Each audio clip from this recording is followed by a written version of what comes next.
ہم وہ آخری پیڑھی ہے کہ جن کی ماؤں کا کوئی سوشل میڈیا اکاؤنٹ نہیں ہے، جن کی ماؤں کو اسمارٹ فونز کے لاک کھولنا نہیں آتے۔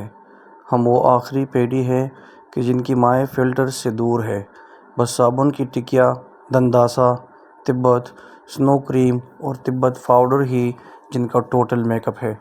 ہم وہ آخری پیڑھی ہے کہ جن کی مائیں اتنی سادہ ہے کہ انہیں اپنی سالگرہ کا بھی پتہ نہیں ہوتا۔ ہم وہ آخری پیڑھی ہے کہ جن کی ماؤں نے صبر و شکر کے ساتھ انتہائی کم ضرورتوں میں اپنی زندگی گزار دی ہے۔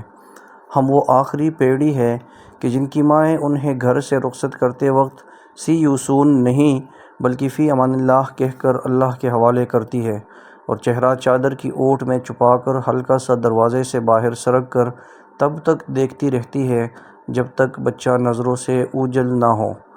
ہم وہ آخری پیڑھی ہے کہ جن کی ماؤں کا لباس بس شلوار قمیص، ازار چادر، سینہ بند اور برقعے پر ختم ہو جاتا ہے۔ وہ ٹائٹس، پلازو، کرتی، گھاگھرا، پٹیالہ کچھ بھی نہیں جانتی۔ ہاں، ہم وہ آخری پیڑھی ہے جن کی مائیں ان کی پیدائش پر چھوٹی چھوٹی طلائیاں سیتی ہے، چارپائی کے ساتھ جھولا باندھتی ہے اور 2.5 سال ہمیں اپنے سینوں سے دودھ پلاتی ہے۔